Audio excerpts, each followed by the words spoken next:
Hey folks, it's Rob. Yeah, it's let's see what date is today. Today is Thanksgiving's Eve. You could say Thanksgiving's Eve, I guess. But yeah, the day before Thanksgiving.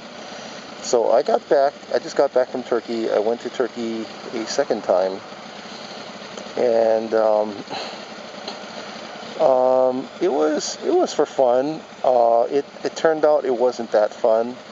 I did lose quite a few weeks of my life. I initially had a goal of leaving Hawaii, moving everything by January 1st, 2010. But because I was gone for 6 weeks, probably a week, 2 weeks in Sacramento, a week, I don't know, I forget what the deal was. I spent about 2 weeks planning and traveling, and a week, a complete 4 weeks in Turkey. So, what am I trying to, oh yeah, so anyway, I moved it out to February 1st to see if, because I lost a month there. So I changed my target date to February 1st. And normally I wasn't going to tell anybody anything because I like to travel stealthily. I like to just move and kind of do the surprise thing, like a surprise move. But I figured if I publicly declare my move date, then I'm going to be held to it. So here I am declaring when I'm going to move. I got myself a little leeway, like a few extra days after that, like 2 or 3 days. But actually, I'd like to, ideally, I'd like to move. I'd like to get everything squared away before February 1st. Now, I have several dilemmas with a bike because I really like this bike and I'm used to it, and I know the maintenance schedule. I've taken care of it. Had the adjustment done, the 12,000 mile adjustment done to the valves, and this bike's good for another 10,000 miles at least. I got some new tires on it. This bike does have its wear, like normal wear. I've never crashed it. I've dropped it a bunch of times. Anyways, I just love this bike. It's comfortable, and you get used to it and all that good stuff, right? The problem is, shipping it costs some money. It's not a lot. It costs some. But the big problem is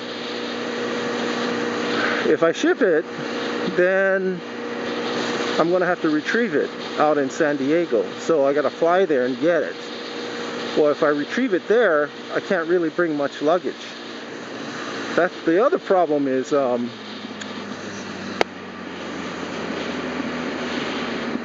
if I decide to sell it or get rid of it later, then that's an issue because I'm not sure whether or not there's some penalties to pay.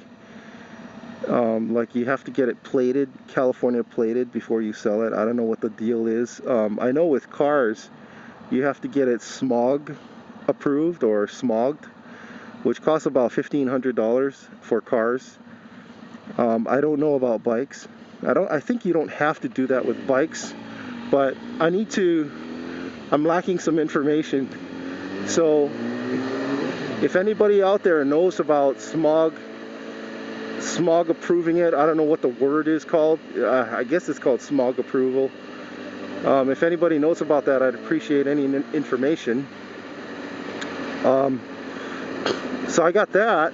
My other dilemma is my toolbox. I got this big Kennedy toolbox. It's not a Snap-on, it's a Kennedy, which is kind of just as good. And in my former life as a machinist, man, that toolbox took a long time to accumulate. It took about 8 years to accumulate. And if I get rid of the toolbox with all the tools in it, it's not likely that I'll replenish it for a long time.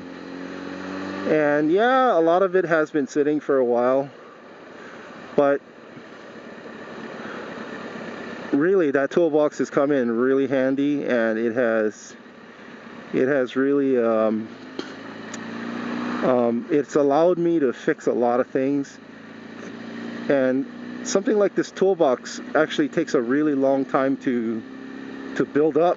Whoops, I went the wrong way. I gotta go this way. Yeah, took the wrong turn. Oh, yeah. Okay, this way, this way. Read all about it. I'm gonna cut. Nah, I shouldn't cut.